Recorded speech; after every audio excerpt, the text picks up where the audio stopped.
Hey guys, it's Sam for Digital Meet, and in this video we're going to be looking at a free plugin for Cinema 4D called HOT4D, and I'll be putting links in the description and on the website for this. So let's just jump straight into it.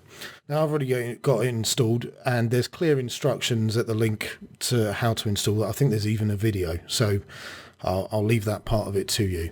But you'll find it under your plugins list, and here I've got HOT4D. So what is it? It basically allows you to create an ocean surface, and that's it really. So let's have a look. So first thing I'm going to do actually is I'm going to create a plane. So we've got our plane, and then I'm going to create our HOT4D object. Now this object needs to be a child of the thing that you're trying to deform. So as soon as we do that, you can see our plane has changed. Now I'm just going to actually change my display mode to ground shading. And as you can see, there's not a lot of subdivision there. So I'm going to crank that up. So let's go to our plane, and I'm going to actually crank this up to 400 by 400. So now we've got something a little bit more detailed. So I'm going to change my display back. And this is kind of what it looks like. It looks a little bit strange at the moment, but let's go through some of the settings and have a look what's going on. Okay, so the ocean resolution is at 128, and if I change it, if I put it up, you can see that it's now the ocean itself. We're not talking about the plane, we're talking about the ocean itself, has a lot better resolution. So I'm going to keep it at that for now. The ocean size, so at the moment it's set to 500. This is in meters, and obviously our plane is 400 centimeters, so that's 4 meters. So this is what happens when we adjust this value, and the lower we go, the more you're going to see that we're going to get repetitions. So obviously we don't want that. So I think a size of 500 might be okay. Right, wind speed and wind direction. Well, we're not going to be able to see any of this because if I play in the viewport, nothing's happening at the moment. So what I'm going to do is I'm going to set this to 20 seconds. I'm just going to give us 20 seconds on the timeline.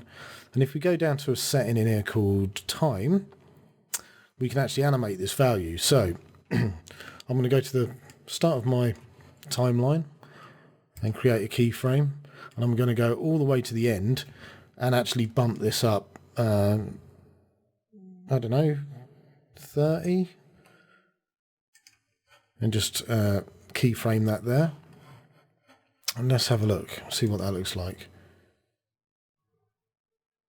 Okay, the speed's all right, but you notice that when we're right at the beginning, it's very slow and then begins to get moving, and that's because of the nature of our keyframe. So if I right click on HOT4D and say go to show tracks, we need to change this to linear. Make sure all the keys are selected. You can do that by clicking HOT4D and just click linear.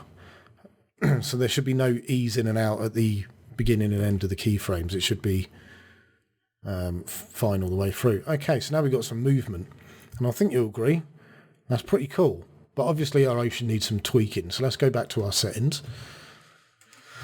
We've got wind speed. It's currently at 20 meters per second. So if I bring that down, you can see the result we're getting there. So let's ramp this up. You can see it gets calmer as I go up actually. So I'm actually going to leave it at 20. I'm quite happy with that. And then we can choose the wind direction. It's 120 degrees at the moment. And if I change it to 180, you can see that it's now looks like it's rolling towards us.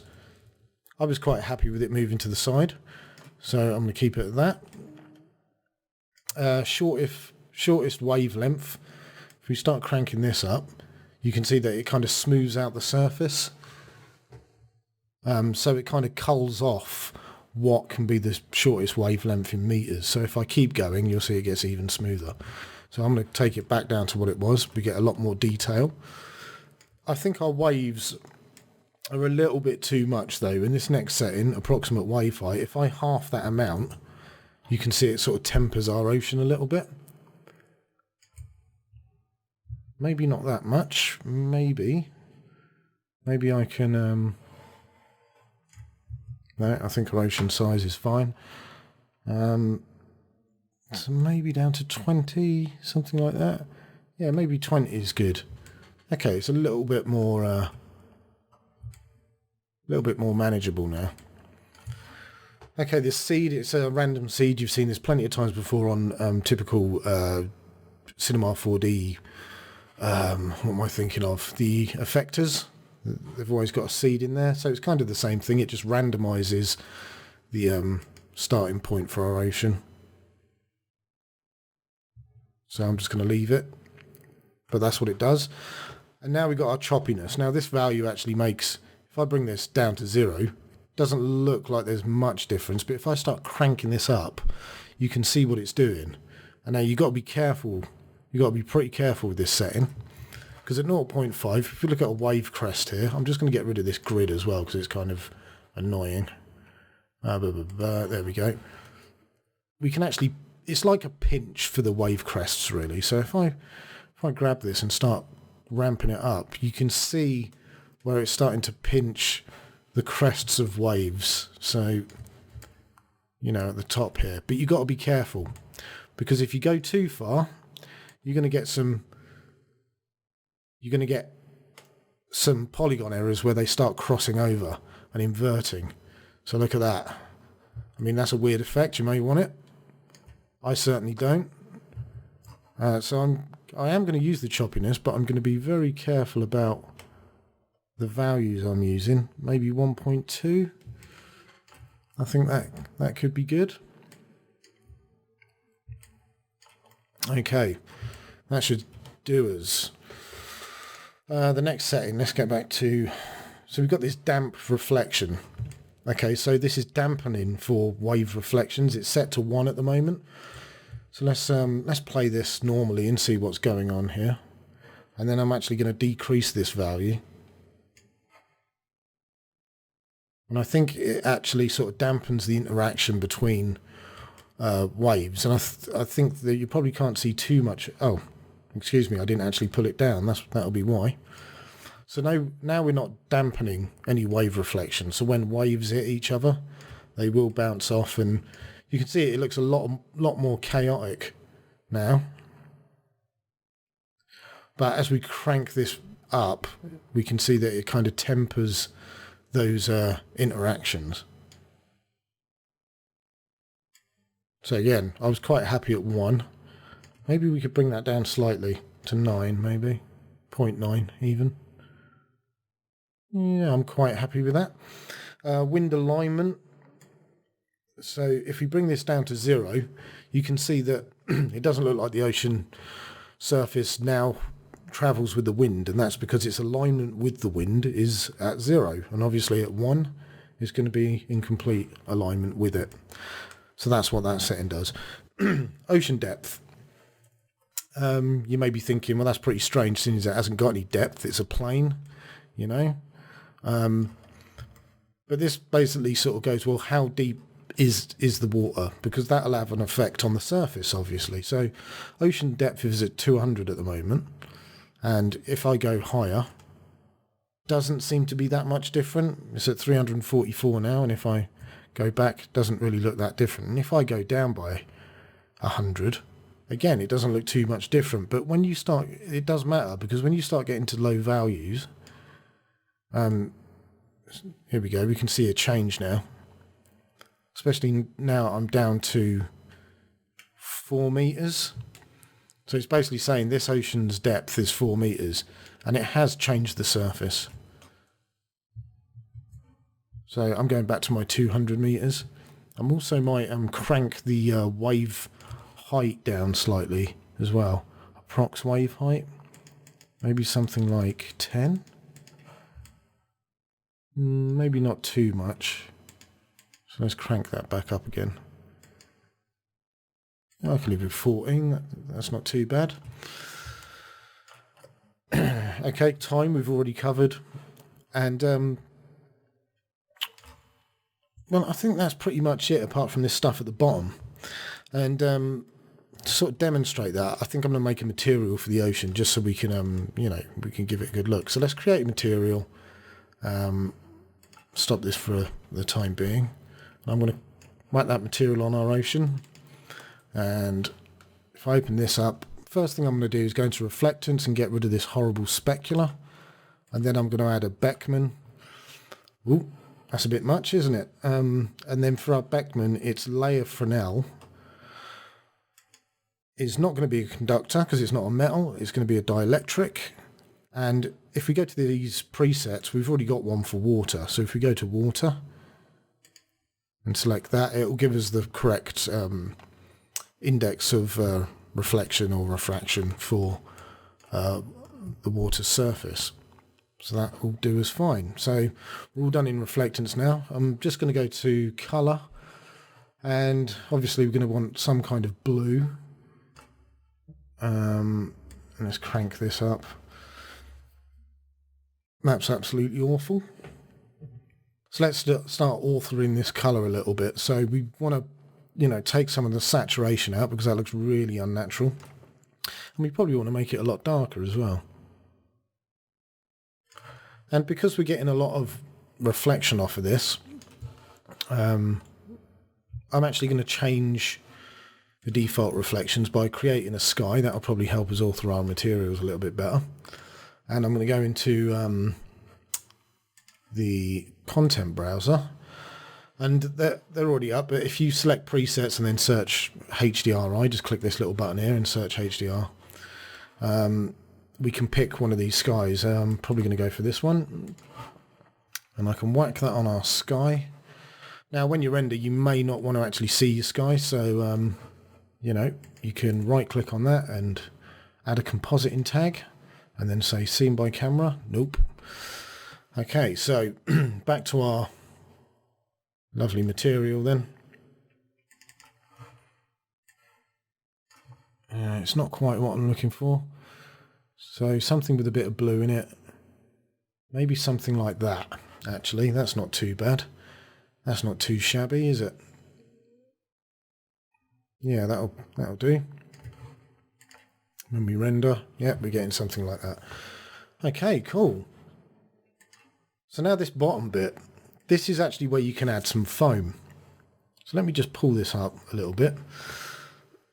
You can see some fields here at the bottom, and we're going to have to create some vertex maps for them, because this will generate the vertex maps for us, if you like. We're going to create vertex maps, and this is then going to almost project the wave height onto our vertex maps, and then we can use that in a texture to generate foam. So let's just get on with it instead of me babbling. So I'm going to select my plane. Now there's one thing that you should know. To do this, you can't have a primitive object like a plane or a box or whatever. We have to make this editable. So let's just go ahead and press C to make that editable. And now it's a polygon object. And then select our plane, select our points, and you'll notice this goes flat now. No bother. And then go to select, set vertex weight. You don't have to mess with any of this, just press OK, because all we're looking for is this map. Now, just so I don't get our maps mixed up, I'm going to name this, and if we look at HOT4D, we've got J- map and foam map. So I'm going to name this first one J-. J-. There we go. And then I'm going to click off of that map and select our plane again. Select, set vertex weight, do it again, it will create a new one, and we'll call this one foam. Job's a good one. And then we'll select HOT4D again, and then we'll drag these maps into the respective fields. So this one is J-, so that can go in here. Boom. And this one is foam, and that can go in here. Great. And you'll see their names there. So now we'll have little twirl downs, and it will show them in there. Okay, so if I select this map now and go back to the beginning, you'll see that bugger all happens. And that's because there's one more setting that we've got to look at. If we go into HOT4D, you can see this do Jacobian, and it means, it's basically saying do all this here. So this activates all of this stuff. So if I click that on and then go back to the beginning again, oh, look at that. If I press play. So this J- map is this one. And it's basically taking all the wave height information from the mesh on the fly as well, which is pretty cool. And if we go to this one, this is a load of foam or whatever that we can actually tweak and use using the HOT4D settings down here. So I'm not going to actually do it in this view. I'm going to actually use this to create a material. So let's get out of this. As you can see, nothing's changed really. So what we need to do is incorporate this foam vertex map into our texture material even. So if I open it up, you can see that we've used our color already. In fact, maybe that could be tweaked slightly. It's not too bad. Yeah, that'll do. So we've used the color already. So let's use the texture slot. So in this, I'm going to use this arrow here to drop down to all our shader options. I'm going to go into effects, and then all the way down the bottom, we've got vertex map. So I'm going to choose that. Uh-oh, look at what's happened to this. Don't panic. We're all good. So if we go inside vertex map, it's actually going to be asking for one.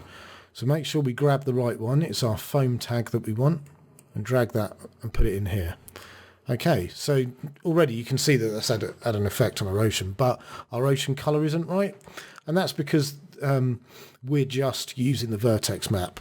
This is being displayed as white, and everything else isn't. So we still want our color. And the way to do that is change our mix mode to add. So now we've got our ocean color back, and we've got our foam on top. So let's start actually sculpting our foam a little bit. Okay, so first things first, this this Jacob threshold even, this is basically the lifetime of the foam.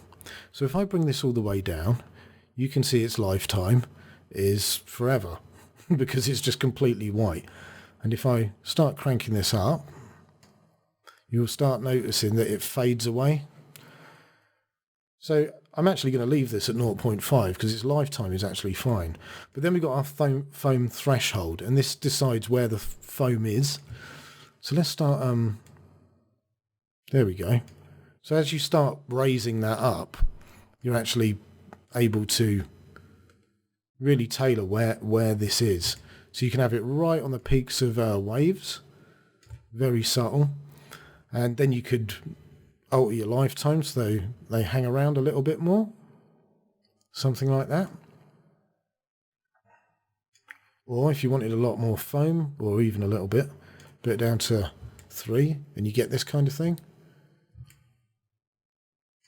So it all adds up. But yeah, that's how you get foam on the surface of your object. Let's just tweak this. Oh, look at that. Hello. So yeah, you can go absolutely mad if you want. Let's bring that back up to there. Yeah, so you know, for a free plugin, this is pretty damn hot, really. I'm going to tweak that a little bit more, so just so we've got it on the crests. So yeah, I just wanted to quickly show you that, guys. There will be a link in the description of this video. Also something to note as well, that on my website now, I'll just show you quick. Yeah, so obviously this is the home page, but if you go to the store page now, there's a section called Free Cinema 4D Plugins, and if you go in there, you'll find the tutorials for the ones that I've already done here, but you'll also see this one here when I've uploaded. So yeah, you'll start seeing this bit be populated, and it's basically a load of freebies, load of freebie plugins that I've come across from around the web. Okay, cool. All right, guys, thanks for listening again. I hope that was helpful. And yeah, like I said, keep checking that section of the website because I will be updating. But if you're a subscriber to my YouTube channel, you'll see these videos going up anyway. Okay, guys, don't forget to check me out on digitalmeat.uk. Follow me on social media. There'll be links in the description. And if you want extra content or you just want to help Digital Meat keep going, I have a Patreon page as well. There'll be a link on screen at the end of the video. Cheers for listening, guys. Bye.